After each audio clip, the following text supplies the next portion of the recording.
आपने अपने ads ads start किए इस उम्मीद के साथ में कि आपका एड्स स्टोर की जो ग्रोथ है वो अब इंक्रीज होगी, सेल्स, ऑर्डर्स, रेवेन्यू बढ़ेगा। बट देन आपने नोटिस किया कि आपका रेवेन्यू जनरेट हुआ है वो तो $50 का जनरेट हुआ है, बट आपका एड का स्पेंड ही जो है वो $100 हो गया है। या फिर आपको जो है एड्स एड्स के थ्रू उतनी सेल्स एंड ऑर्डर्स नहीं आ रहे हैं जितना नंबर आपने एक्सपेक्ट किया था। सो इस तरीके के जो कॉमेंट्स हैं एंड व्हाट्सएप पे मैसेजेस जो है वो बहुत सारे हमारे पास में आते रहते हैं कि एड्स एड्स परफॉर्म नहीं कर रहा है, लॉस में चल रहा है या सेल्स नहीं आ रही है। सो आज का जो वीडियो है वो इसी के ऊपर होने वाला है।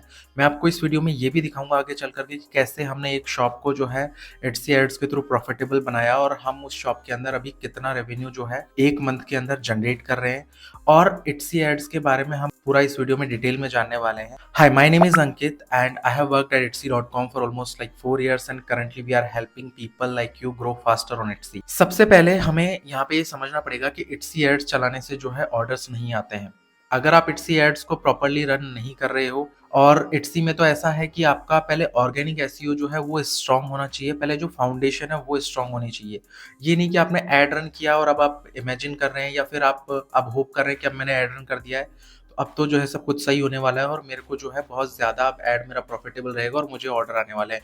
ऐसा हो सकता है कि अगर आपने रैंडम प्रोडक्ट को चूज करके ऐड रन कर दिया तो फिर ये होगा कि आपका जो स्पेंड है वही $100 हो गया, या पूरे मंथ का आपका जितने का भी आपका बजट है आपका स्पेंड आपके रेवेन्यू से जो है डबल हो गया है, तो वो तो प्योरली लॉस है, राइट। तो पहले क्या कॉमन मिस्टेक्स हैं जो कि सेलर्स करते हैं एड रन करने से पहले, क्या उनकी मेंटेलिटी है, उसके बारे में हम बात करते हैं। सो मिस्टेक नंबर 1 है कि रैंडम प्रोडक्ट्स के ऊपर एड रन करना। कोई भी प्रोडक्ट है शॉप के अंदर कैसा भी है, यस अगर आपकी न्यू शॉप है और आप बिगिनर हो तो डेफिनेटली फिर आपको इनिशियली तो सभी प्रोडक्ट के ऊपर ऐड रन करना है चेक करने के लिए। बट अगर आप Etsy पे बहुत टाइम से सेल कर रहे हो, काफी टाइम आपको हो गया है, और अगर इस मोमेंट पे आपने डिसीजन लिया कि मुझे Etsy एड्स रन करने हैं और आपने रैंडम प्रोडक्ट्स के ऊपर ऐड रन कर दिए, तो वो आपकी एक बहुत बड़ी मिस्टेक है। मिस्टेक नंबर 2 है आपका जो ऑर्गेनिक एसईओ है वो प्रॉपरली नहीं है, मतलब कि आपने जो कीवर्ड्स यूज किए हुए हैं वो बायर जो सर्च कर रहे हैं उससे मैच ही नहीं कर रहे हैं, तो वो भी एक बहुत बड़ी आपकी मिस्टेक होगी, उससे आपका एड प्रॉफिटेबल नहीं होगा। मिस्टेक नंबर 3 है expecting ads to fix a weak listing. आपकी शॉप में आप मान लो काफी टाइम से Etsy के सेलर हो और आपने जो है एड रन करना स्टार्ट किया, आपने देखा कि ये मेरी डेड लिस्टिंग्स है, इनके ऊपर आपने एड रन कर लिया, तो ये जो है आपको बिल्कुल भी हेल्प नहीं करने वाला है, आपका एड जो है बिल्कुल भी प्रॉफिटेबल नहीं होगा अगर आप इस तरीके से करते हो तो। एंड फोर्थ मिस्टेक है not reading the dashboard properly. आपको जो Etsy एड्स की परफॉर्मेंस को ट्रैक करने के लिए जो Etsy एड्स का डैशबोर्ड है वो भी प्रॉपर्ली रीड करना पड़ेगा। तो ये कुछ कॉमन मिस्टेक्स हैं जो कि एक सेलर Etsy पे जो सेल कर रहा है काफी टाइम से, वो सेलर्स भी जो है इस टाइप की मिस्टेक्स को कर देते हैं एंड देन फिर उनका Etsy एड्स जो है वो कभी भी प्रॉफिटेबल हो ही नहीं पाता है। सो Etsy एड्स को चलाते वक्त जो है आपकी क्या स्ट्रैटेजी होनी चाहिए, क्या अप्रोच होना चाहिए, राइट। सो सबसे पहले तो आपको ये पता होना चाहिए कि Etsy एड्स में अभी मेटा एड्स और गूगल एड्स के जितने फीचर्स नहीं है, तो जितना ज्यादा स्ट्रॉन्ग आपका ऑर्गेनिक एसईओ और फाउंडेशन होगा उतना ज्यादा एड्स आपके लिए काम करेंगे, राइट। सिर्फ एड चला देने भर से जो है आपको सेल नहीं आएगी। आपका प्रोडक्ट की प्राइमरी इमेज से लेकर के video, title, description, pricing strategy, आपकी शिपिंग प्रोफाइल, रिव्यूज, बहुत सारी चीजें होती है जो कि मैटर करती है। ऑल्दो आई नो कि न्यू सेलर्स के पास में उतने रिव्यूज नहीं होते हैं, बट यस अगर आप एक न्यू सेलर हो तो आप जो है अपने प्राइसिंग को थोड़ा सा उस तरीके से स्टार्टिंग में आप नो प्रॉफिट नो लॉस पे काम करो, या फिर आपको रिव्यूज जो है वो चाहिए, राइट। तो आपको थोड़ा सा अपनी प्राइसिंग को लेकर के वर्कआउट करना पड़ेगा स्टार्टिंग में। आप उस तरीके से जो है कुछ रिव्यूज अपनी शॉप में लेकर के आ सकते हो, क्योंकि जब आप एड रन करते हो तो कन्वर्जन आपको चाहिए होता है, और कई बार रिव्यूज भी जो है इंपॉर्टेंट फैक्टर होता है, कई बार रिव्यूज की वजह से भी आपको जो है कन्वर्जन आने में प्रॉब्लम आती है, राइट। तो आपका जो है बेसिक जो फाउंडेशन है ऑर्गेनिक एसईओ है वो स्ट्रॉन्ग होना चाहिए, तभी आपके लिए Etsy एड्स जो है काम करेंगे। जैसा मैंने बताया कि लिस्टिंग में एक प्रॉपर थंबनेल इमेज जो प्राइमरी इमेज होती है, video, description, title, tags, pricing strategy, shipping profile, ये एक्यूरेट होनी चाहिए। अब जब आपकी ये सारी चीजें बेस्ट है तब आपको एड रन करना स्टार्ट करना है। अगर आप जो है बेसिकली न्यू सेलर हो तो आपको सभी लिस्टिंग के ऊपर एड रन करना है, और एड को जो है 30 डेज तक आपको आप कंटिन्यू रखना पड़ेगा। अगर आप एक पुराने सेलर हो तो आप तो एटलीस्ट जो है आपको जिन लिस्टिंग्स पे रिस्पॉन्स आया, जो लिस्टिंग आपकी डेड हो गई है आप उनके ऊपर एड रन मत करो। जिन लिस्टिंग्स के ऊपर आपको कुछ रिस्पॉन्स एंगेजमेंट आया है, लाइक फेवरेट आए हैं, कार्ट में है लिस्टिंग या सेल्स आई है, आप उन लिस्टिंग के ऊपर एड रन करना स्टार्ट करो। और जो न्यू सेलर है सब प्रोडक्ट के ऊपर आपको जो है एड रन करके और देखना है कि आपका कौन सा प्रोडक्ट जो है वो काम करेगा, कौन सा नहीं काम करेगा। अच्छा, इसमें एक और चीज है कि कुछ सेलर्स क्या करते हैं कि एड रन करते हैं, देन मान लो कि आफ्टर 2 3 4 5 डेज पैनिक करके कि उनको ऑर्डर नहीं आ रहा है, बट यहाँ तो डॉलर में आपका एड स्पेंड हो रहा है, तो फिर बंद कर देते हैं। आप अगर एड रन कर रहे हो तो एटलीस्ट फॉर 30 डेज आपको जो है बेसिकली एड को कंटिन्यू रखना है, राइट? क्योंकि इट्सी के एल्गोरिदम को एक डेटा चाहिए होता है कि कौन सी राइट ऑडियंस है आपके इस टाइप के प्रोडक्ट के लिए। तो वो डेटा बनने में टाइम लगता है। 30 डेज आपको एड एक बार आपने रन कर दिया, उसको बिना टच किए जो है कंटिन्यू चलने देना है। आफ्टर 30 डेज बाद में आपको जो है एनालाइज करना है कि कौन सी लिस्टिंग है जो आपके लिए काम कर रही है, कौन सी लिस्टिंग पे आपको एंगेजमेंट आया है। एंगेजमेंट से मेरा मतलब है कि आपको फेवरेट्स आए हैं या कार्ट में गई है लिस्टिंग, या फिर कुछ हो सकता है आपको सेल्स भी आई हो। और फिर उसके बाद में आपको एड्सी एड्स की परफॉर्मेंस को पूरा एनालाइज करके आपको ये भी देखना है कि कौन सी लिस्टिंग है जो काम नहीं कर रही है। मान लीजिए कि एक प्रोडक्ट आपने जो प्राइस डाल रखी है वो डाल रखी है आपने $50, बट आपने नोटिस किया कि उस पर जो स्पेंड है वही हो गया है, मतलब कि 15 20 $25 के अराउंड, राइट? तो वो चीज़ भी आपके लिए काम नहीं करेगी। तो अब आपको पता लग गया है कि इस प्रोडक्ट की कॉस्ट है मेरी $50 है और इस पे तो जो है मेरा $20 30 स्पेंड हो गया है, राइट? तो वहाँ से अब आपको ये इस तरीके से अपने ऐड को जो है रिफाइन करना है कि उन ऐसी लिस्टिंग्स जिनके ऊपर आपको जो है काफ़ी ज़्यादा स्पेंड हो चुका है बट ऑर्डर्स नहीं आए हैं, तो वहाँ पे आपको जो है उन लिस्टिंग्स को अपने एड्सी एड्स में से हटाना है। यहाँ पे आप इम्प्रूवमेंट भी कर सकते हो कि जैसे आपको ये दिख रहा है कि इस लिस्टिंग के ऊपर जो है मेरा स्पेंड तो काफ़ी हुआ है, दैट मीन्स कि उस पर्टिकुलर लिस्टिंग्स के ऊपर आपको क्लिक आ रहे हैं, क्योंकि एड्सी एड्स जो काम करता है वो सीपीसी क्लिक पर कॉस्ट के बेसिस पे काम करता है। जब कोई बायर एड्सी के सर्च बार में प्रोडक्ट सर्च करेगा, आपका प्रोडक्ट वहाँ पे जाएगा, अगर बायर क्लिक करता है तो ही आपका एड बजट जो है वो डिडक्ट होता है, क्लिक नहीं करेगा तो आपका कोई चार्ज नहीं कटेगा, राइट? तो यानी कि उस पर्टिकुलर लिस्टिंग के ऊपर एड स्पेंड काफ़ी हुआ है, मतलब कि क्लिक्स हुए हैं, और क्लिक्स के बाद में कन्वर्जन नहीं आया है। तो यहाँ पे आपको फोटोज़ के ऊपर, प्राइसिंग के ऊपर, शिपिंग टाइम के ऊपर, डिस्क्रिप्शन के ऊपर काम करना पड़ेगा। तो इस चीज़ से आपको ये चीज़ समझ में आएगी कि आप कहाँ पे लैग कर रहे हो, राइट? बट हाँ, अगर एड स्पेंड बहुत ज़्यादा हो गया है, सेल नहीं आई है, तो कुछ टाइम के लिए आप उस पर्टिकुलर लिस्टिंग को जो है अपने एड्सी एड से रिमूव कर सकते हो। उसके बाद में आपने नोटिस किया कि कोई पर्टिकुलर लिस्टिंग है जिसके ऊपर तो क्लिक ही नहीं आ रहे हैं, मतलब कि व्यूज आ रहे हैं। बायर जब सर्च करता है तो ऑब्वियसली एड्सी का काम है उसको सर्च रिजल्ट में भेजना। व्यूज आ रहे हैं लेकिन उसके ऊपर जो है कोई क्लिक ही नहीं कर रहा है, राइट? तो इसका मतलब है कि आपकी को काम करने की जरूरत है अपने प्रोडक्ट की प्राइमरी फोटो के ऊपर, प्राइसिंग के ऊपर, क्योंकि क्लिक लेने के लिए जो है प्राइमरी फोटो और प्राइसिंग ही सबसे इंपॉर्टेंट फैक्टर होता है। अगर ये दोनों चीज़ें ठीक नहीं है तो आपका जो क्लिक थ्रू रेट है, सीटीआर, वो भी कम रहेगा। और उसके बाद में जो है आरओएस होता है, रिटर्न ऑन एड स्पेंड। मान लो कि आपने ये नोटिस किया आपका एड कंटिन्यू चल रहा है, आपके कुछ प्रोडक्ट पे आपको सेल भी आई है, आपने नोटिस किया 2 महीने 3 महीने एड रन करने के बाद में जो है किसी पर्टिकुलर प्रोडक्ट के ऊपर जो है आपको सेल तो आ रही है, राइट? जैसे मान लो कि आपने जो है किसी लिस्टिंग पे देखा कि इस लिस्टिंग ने मेरा $300 का रेवेन्यू जनरेट किया है, बट उस पर स्पेंड भी इतना ज़्यादा हो गया है कि $300 का ही स्पेंड हो गया है, राइट? या $200 का स्पेंड हो गया है। तो वहाँ से भी आपको पता लग सकता है कि इस पर्टिकुलर लिस्टिंग के ऊपर जो है मेरा एड तो अच्छे से जा रहा है, क्लिक भी हो रहे हैं, सब कुछ हो रहा है, लेकिन मेरा जो एड स्पेंड है वो इतना ज़्यादा है कि ये लिस्टिंग मेरी लॉस में चल रही है। तो वो भी आप जो है एड्सी एड से रिमूव कर सकते हैं बेसिकली।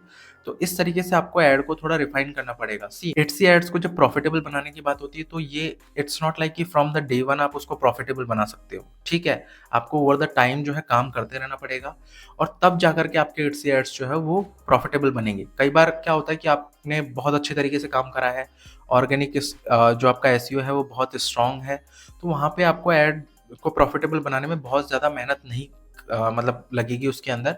बट एक दूसरा केस सिनेरियो जहाँ पे आपने अच्छे से काम नहीं किया है, आपको चीज़ें अच्छे से नहीं आती है, आपने अच्छे से इम्प्लीमेंट नहीं करी है और एड्सी एड्स आपने रन किया है, तो फिर एड्सी एड्स जो है बेसिकली उसको आपको प्रॉपरली इम्प्रूव करना पड़ेगा और वो थोड़ा सा टाइम टेकिंग प्रोसेस होता ही होता है। सो अब मैं आपको जो है हमारे क्लाइंट का डैशबोर्ड दिखा देता हूँ, मतलब कि हमने किस तरीके से उनको प्रॉफिटेबल बनाया, उनका एड्सी एड्स में स्पेंड कितना हुआ है और उनका टोटल रेवेन्यू जो है वो कितना जनरेट हुआ है। तो वो एक बार मैं आपको स्क्रीन पे ले चल करके और दिखा देता हूँ। अगर हम अपने इस क्लाइंट की बात करें तो यहाँ पे आप देख सकते हो, मैं पहले इसको लास्ट 30 डेज कर देता हूँ। सो लास्ट 30 डेज में जो है 39 ऑर्डर जनरेट हुए हैं और 15,202 मतलब 15,000 से भी अबव का जो है रेवेन्यू जनरेट हुआ है शॉप में। एड्सी एड्स में हम चलते हैं, लास्ट 30 डेज में आप देखोगे हमारे जो है 5 ऑर्डर रहे हैं, 218 का स्पेंड रहा है, रेवेन्यू 654 का रहा है और आरओएस जो है वो 3 रहा है। अब ये जो 3 आरओएस है ये this is much profitable 3 to 5 का जो ROAS अगर आप जनरेट कर लेते हो तो इसका मतलब है कि आपका जो एड है वो काफी ज्यादा प्रॉफिटेबल चल रहा है, राइट। अब हो सकता है कि कुछ सेलर्स के लिए ये जो CPC, CTR, ROS ये ऐसे जो टर्म्स है ये न्यू हो, तो एक बार हम जो है इन टर्म्स के बारे में समझ लेते हैं कि ये क्या टर्म्स हैं और फिर क्या आइडियल बेंचमार्क्स हैं, मतलब कि कितना परसेंट आपका जो है CTR होना चाहिए, कितना परसेंट आपका क्या आपका CPC होना चाहिए, क्या आपका ROS होना चाहिए, जिसको कि आइडियल माना जाएगा, जिसको कि एक अच्छा परफॉर्मेंस माना जाएगा, राइट। इट्सी के अकॉर्डिंग क्या आपके ये बेंचमार्क्स हैं। सबसे पहले हम बात कर लेते हैं CPC। CPC का मतलब होता है कॉस्ट पर क्लिक, यानी कि आप इट्सी को जो है पर क्लिक के लिए कितना पे कर रहे हो, राइट। तो ये आपका CPC होता है। सेकंड टर्म है CTR। CTR का मतलब होता है क्लिक थ्रू रेट, यानी कि आपकी जो इट्सी शॉप में जब 100 व्यूज आ रहे हैं तो आपको उन 100 व्यूज पे कितने क्लिक आ रहे हैं, तो वो CTR होता है। और थर्ड टर्म होती है ROS, return on ad spend, यानी कि आपने जो है कितना एड स्पेंड किया है और आपका कितना जो है रेवेन्यू जनरेट हुआ है। सो अगर आप जितना आपका रेवेन्यू जनरेट हुआ है उसको डिवाइड कर देंगे अपने एड स्पेंड से, तो वो आपका जो है ROS निकल करके आ जाएगा। तो अब हम बात कर लेते हैं कि आपकी CPC, CTR और ROS कितना होना चाहिए, क्या बेंचमार्क है, मतलब क्या आइडियली होना चाहिए आपकी शॉप के अंदर, राइट। अगर हम CPC कॉस्ट पर क्लिक की बात करें तो वो समवेयर 15 to 30-40 रुपीज के आसपास में अगर होगा तो उसको एक अच्छा हम CPC मान सकते हैं। आप CTR की बात करें तो वो 1 से 2% तक CTR आपका क्लिक थ्रू रेट होना चाहिए, मतलब कि अगर 100 लोग आपकी शॉप में या 200 लोग आपको व्यूज आए, राइट, तो उसमें आपको 3 क्लिक 4 क्लिक जो है अगर आ जाएंगे तो वो आपका एक अच्छा CTR माना जाएगा। और ROS की बात करें तो 3 से 5 का ROS जो है वो that is good number two consider, मतलब कि अगर आपका जो ROS है वो 3 या उससे अबव है तो वो भी एक अच्छा नंबर जो है वो माना जाएगा। अब इसको मैं एक एग्जांपल के थ्रू भी आपको समझा देता हूँ। सो जैसे ये एक शॉप है हमारे पास में, यहाँ पे हमारा जो एड स्पेंड हुआ है वो 11.93 हुआ है और जो रेवेन्यू जो जनरेट हुआ है वो $61 हुआ है। तो अब $61 को अगर हम 11.93 से डिवाइड कर देंगे तो हमारा ROS जो है वो 5.14 जो है यहाँ पे निकल करके आ जाएगा। तो दैट मीन्स कि ये जो ROS है 3 से 5 का ROS जो है वो अच्छा होता है। 5 से ऊपर रहेगा तो दैट इज गुड, राइट, वो तो फिर बहुत ही अच्छी बात है। हर कोई चाहे कि ROS जो है वो 10 हो 20 हो, बट मिनिमम वो जो है वो 3 तक होना चाहिए। सो बेसिकली ये जो है ROS है इसके अंदर। अब CPC कैसे निकालते हैं, तो CPC जो है इट्स डायरेक्टली नहीं देता है, वो आपको मैनुअली कैलकुलेट करके निकालना पड़ेगा। अब वो कैसे आप निकाल सकते हो, सो बेसिकली उसके लिए जैसे हम इस लिस्टिंग का एग्जांपल ले लेते हैं। यहाँ पे जो है हमारे पास में 15 क्लिक आए हैं, राइट, और हमारा जो एड स्पेंड हुआ है वो 3.37 हुआ है, करेक्ट, US डॉलर। सो हम यहाँ देखेंगे कि 3.37 जो है वो इंडियन रुपीज में कितना होता है, तो वो यहाँ पे मैंने चेक किया हुआ है 303 जो है वो इंडियन रुपीज में होता है 303 रुपए। अब 303 को हम 15 से डिवाइड कर देंगे। सो हमारा यहाँ पे जो है बेसिकली CPC निकल करके आ रहा है, वो आ रहा है 20 रुपीज, हम एक क्लिक का जो है पे कर रहे हैं। तो जैसा कि मैंने बताया कि CPC का बेंचमार्क आपका जो है वो 15-20 रुपीज के आसपास से लेकर के और 30-40 तक रहेगा, तो that is still a good number. और वो भी स्पेशली ये जो क्रिसमस का सीजन है इस टाइम के ऊपर। तो और बाकी अगर 15 से कम ही आपका CPC रहता है, हर कोई चाहेगा कि उसका CPC 10 हो या 5 हो, राइट। अगर उससे कम रहता है तो वो तो अच्छी बात है, बट हाँ 40 के ऊपर जो है CPC नहीं होना चाहिए। अगर आपका CPC हाई है तो दैट मीन्स कि आपके जो टैग्स हैं, कीवर्ड्स हैं, वो अच्छे से काम नहीं कर रहे हैं, वो टारगेटेड नहीं है। आपको जो है अच्छे से SEO करना पड़ेगा, कीवर्ड रिसर्च करनी पड़ेगी। और फिर आता है हमारा क्लिक थ्रू रेट, जो कि क्लिक थ्रू रेट यहाँ पे जो बता रहा है वो 1.8% बता रहा है। तो ये तो आपको क्लियरली यहाँ पे देखने को मिल रहा है, मतलब कि आप इसको कैलकुलेट भी कर सकते हैं, बट इट्स CTR जो है वो देता ही है। तो क्लिक रेट यहाँ पे 1.8% है, विच इज स्टिल गुड। तो ये क्लिक थ्रू रेट भी जो है अच्छी, अगर ये अच्छी नहीं है तो फिर आपको जो है बेसिकली वहाँ पे आपकी प्राइमरी फोटो और प्राइसिंग के ऊपर जो है आपको काम करना पड़ेगा, क्योंकि अगर आपकी प्राइमरी फोटो अच्छी नहीं है तो कोई भी आपकी लिस्टिंग के ऊपर जो है वो क्लिक नहीं करने वाला है। सो दोस्तों, आई होप आपको काफी सारी चीजें क्लियर हुई होंगी। इट्सी एड्स आपने अगर रन कर रखा है तो आपको अपने डैशबोर्ड को देखते रहना पड़ेगा, सीखते रहना पड़ेगा, तभी जाकर के आपके इट्सी एड्स जो है वो प्रॉफिटेबल होंगे और आपको जो है रेवेन्यू जनरेट होगा। अच्छा, कुछ लोगों के मन में एक डाउट भी होगा कि हमें जो है, क्योंकि अभी इट्सी ने काफ़ी सारे और भी फीचर्स दिए हैं, अगर आप $25 या उससे ऊपर का एड रन करते हो तब आपको कैंपेन सेलेक्ट करने का भी ऑप्शन मिलता है। अगर $25 से कम का अगर आपका एड बजट है तो फिर आपको इट्सी जो है बाय डिफ़ॉल्ट एफिशिएंट स्पेंडिंग जो कैंपेन है उसी में आपको एनरोल करके रखता है और कोई आपको ऑप्शन नहीं मिलता है। बट अगर $25 है उससे अबव है तो आपको 3 ऑप्शंस मिलते हैं। पहला है ग्रेटर विजिबिलिटी, सेकंड है एफिशिएंट स्पेंडिंग और थर्ड है लोअर क्लिक कॉस्ट। जो सेलर्स जिनका $25 या उससे ऊपर का बेसिकली उन्होंने बजट सेलेक्ट कर रखा है, तो उनका क्वेश्चन होगा कि हमें जो है कौन-सा कैंपेन सेलेक्ट करना चाहिए, कौन-सा कैंपेन हमारे लिए वर्क करेगा। सो यहाँ पे मैं आपको एक चीज़ बोलना चाहूँगा कि हम अपने दूसरे क्लाइंट के साथ में भी एक्सपेरिमेंट करते हैं। कई बार कुछ क्लाइंट्स के लिए जो है एफिशिएंट स्पेंडिंग काम करता है, कई बार लोअर क्लिक कॉस्ट काम करता है और कई बार जो है ग्रेटर विजिबिलिटी वाला जो है वो काम करता है। सो आपको ये एक्सपेरिमेंट करके देखना पड़ेगा। यहाँ पे मैं एक चीज़ ज़रूर ऐड ऑन करना चाहूँगा।